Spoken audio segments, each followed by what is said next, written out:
Welcome to my channel. இப்போ நான் carrot வச்சு ஒரு தொக்கு மாதிரி செய்ய போகிறேன். வாங்க எப்படி செய்யணும்னு பார்க்கலாம். முதல் கேரட்டை தோல் சீவிட்டு நீட்டமாக நான் கட் பண்ணிட்டேன், காட்டிடுறேன் உங்கள்கிட்ட. இங்கே நான் அடுப்பத்தை வச்சு கடாய் வச்சுருக்கேன், எண்ணெய் ஊற்றிருக்கேன். சின்ன வெங்காயம் போட்டு வணக்க போகிறேன். இந்த அளவுக்கு லைட்டாக வணங்கினா போதும்.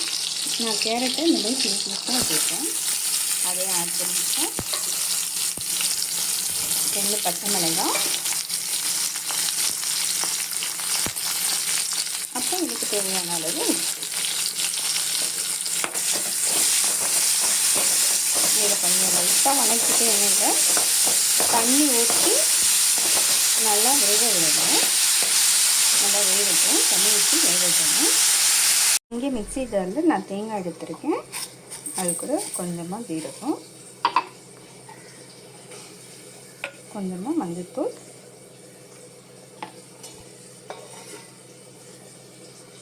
அப்புறம் கொஞ்சமாக குழம்பு மிளகாய். நீங்கள் இதை எடுத்துக்கலாம், இல்லை வரமிளகாத்தூள் எடுத்துக்கலாம், உங்கள் விருப்பம். இதை போய் நான் அரைச்சிட்டு வந்துடுறேன். பாருங்கள், இந்தளவுக்கு வணங்கிடுச்சு. இப்போ நம்ம அரைச்சி வச்சுருக்கிறது இதோட ஆட் பண்ணிக்கலாம்.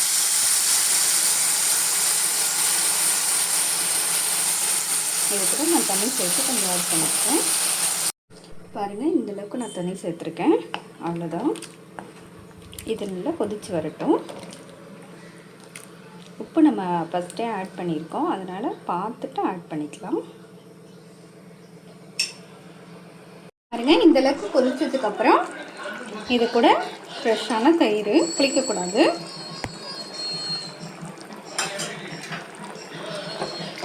தயிர் ஊற்றி இது 2 நிமிஷம் கொதிக்க விடுவோம். அவ்வளோதான்.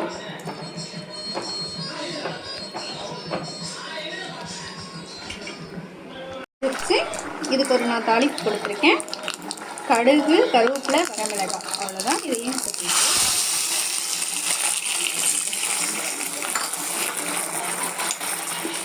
அவ்வளோதான், முடிஞ்சிருச்சு.